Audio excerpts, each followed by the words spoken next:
මේ පනත් කැඩුම්පත ඉදිරිපත් වුණු අවස්ථාවේදී විශේෂ දෙයක් වුණා ගරු සභාපතිතුමනි. ශ්‍රේෂ්ඨාධිකරණයේ මේ පනත් කැඩුම්පත කිසිදු විදිහක අභියෝගයට ලක් වුණේ නැහැ. ඒක එකාතකින් හොඳයි වගේම ගරු අධිකරණමතුමනි ඒකේ අයහපත් පැත්තකුත් තියෙනවා. ශ්‍රේෂ්ඨාධිකරණයේ පරීක්ෂාවට ලක් වුණා නම් මේ පනතේ තිබෙන අඩුපාඩුකම් ගැන ආණ්ඩුක්‍රම ව්‍යවස්ථාව සමග ගැටෙන තැන් ගැන ප්‍රායෝගික කාරණා ගැන සාකච්ඡා කරලා නීතිපතිතුමත් ඒ වගේම අමාත්‍යාංශය නියෝජනය කරන ප්‍රතිපත්තිමය කාරණා නියෝජනය කරන රජයේ සහ අමාත්‍යාංශයත් පෙත්සම් කරුණුත් අතර යම් එකඟතාවයක් ඇති කරගන්න තිබුණා. සාමාන්‍යයෙන් පනතකට එහෙමයි වෙන්නේ. මේ පනත පිළිබඳව එකම එක පෙත්සමක් පමණ ඉදිරිපත් වුණේ පෙත්සමත් පසු ඉල්ලාස් කරගත්තා. එනිසාම මේ පනත් කෙඩුම්පත පිළිබඳව යම් යම් ප්‍රායෝගික කාරණා ගණනාවක් තිබෙනවා.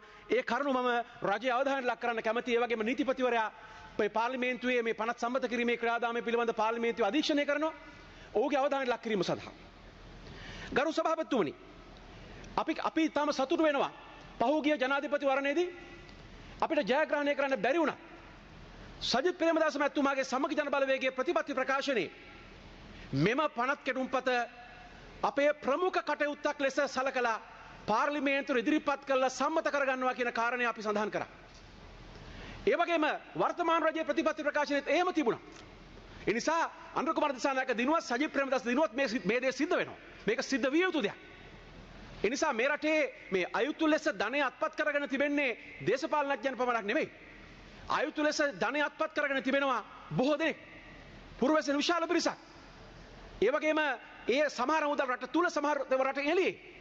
ඒවා නැවත අත්පත් කර ගැනීම වැදගත් වෙන්නේ නැවත එවැනි සිදුවීම් වළක්වා ගැනීමට ඒ හේතුවක් වන හින්දා. ශ්‍රී ලංකාවේ බරපතල නීති තිබෙනවා. සොරකම් කරගත් දේපල දිගට දරා සිටීමට හැකියාවක් නැහැ.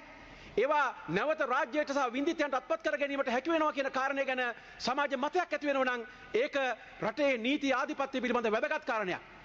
ඒක රටක ඉදිරි ගමන පිළිබඳ සාක්ෂියක්. ප්‍රධානම ගැටලුවක් තිබෙනවා මේ පනතේ ගරු අධිකරණ ඇමතුමනි.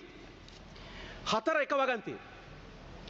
4.1 වගන්තියේ කියනවා මේ පනතේ කාලීන අදාළ වීම ගැන සඳහන් කරන්නේ නීති විරෝධී ක්‍රියාකාරකම මෙම පනත ක්‍රියාත්මක වීමට පෙර ආතුව සිදු කරන ලද්දක් වුවද මේ පනතේ විධිවිධාන අදාළ වෙනවා කියන. 4.2 තියෙනවා මේ පනත ක්‍රියාත්මක වීමෙන් පසුව සිදු කරන ලද්දේ නම් මිස මේ පනත යටතේ යම් වරදක් සිදු කරන ලබන කිසිදු තැනැත්තෙකුට දඬුවම් කරනු ලැබිය යුතුයි කියන.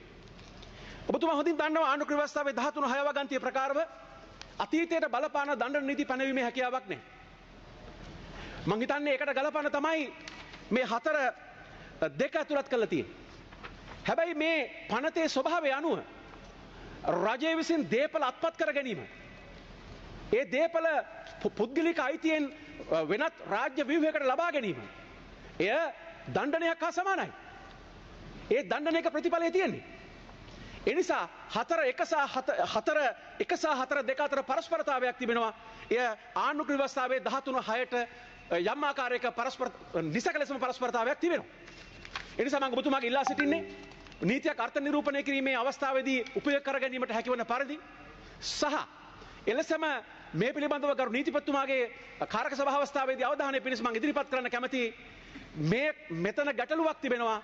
මේ 4.1 වගන්තිය අතීතයට බලපානවා. එහි ස්වභාවය දණ්ඩනීයයි. ඒ ආණ්ඩුක්‍රම ව්‍යවස්ථාවේ 13.6ට පරස්පරයි. ඒ පිළිබඳව මම අවධානය යොමු කරනවා. ඒ වගේම ගරු සභාපතිතුමනි තවත් කාරණා ගණනාවක් පිළිබඳව මම අවධානය යොමු කරන්න කැමතියි. එයින් පළවෙනිම කාරණය තමයි මේ පනතේ 68 වන වගන්තිය. මේ පනතේ 68 වන වගන්තිය දක්වලා තියෙන්නේ යම් පුද්ගලයෙකුට ඔහුගේ දේපල පිළිබඳ ප්‍රකාශයක් කරන ලෙසට යවන නොතීසිය පිළිබඳව. ඒ නොතීසිය ආකෘතිය පනතේ උපලේඛනයේ සඳහන් කරලා තිබෙනවා. මේ ක්‍රියාවලිය පොලිස් නිලධාරියෙකුට පමණක් කළ හැකි. මේ රටේ පොලිස් සේවයේ ස්වාධීන නැති බව අපි දන්නවා.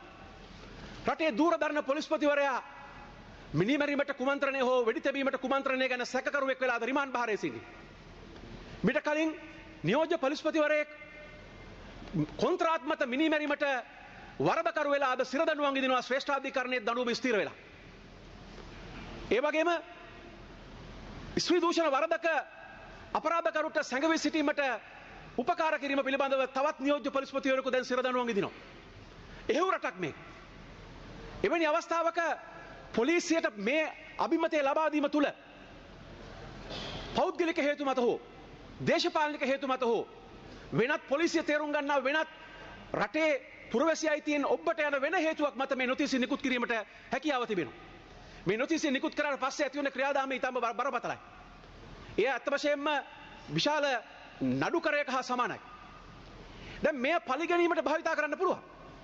මේ පිළිබඳ එක්සත් රාජධානියේ නීති සකස් කිරීමේදී ඒ වගේම වෙනත් මෙහා සමාන්තර නීති සකස් කිරීමේදී මෙවැනි නොතිසියක් නිකුත් කිරීමට పూర్වයෙන් ඒ සඳහා වන පදනම් වන ප්‍රමාණවත් සාක්ෂි තිබේද යන්න පිළිබඳව සලකා බලා ඒ සාක්ෂි පිළිබඳව අධිකරණ විනිශ්චයකාරවරයෙක් ලංකාවේ නම් මහේස්ත්‍රාත්වරයෙකුට ඉදිරිපත් කරලා ඒ නොතිසිය නිකුත් කිරීමේදී අධිකරණමය අනුමැතියක් ලබා ගැනීම අවශ්‍යයි. ගරු අධිකරණ ඇමතුමනි, එවැනි ප්‍රතිපාදනයක් මේ පනතේ නැහැ. මේ පිළිබඳව ශාස්ත්‍රීය ලෙස සාකච්ඡා කරන විද්වතුන් ගණනාවක් මේ ප්‍රශ්නේ මතු කරලා තියෙනවා.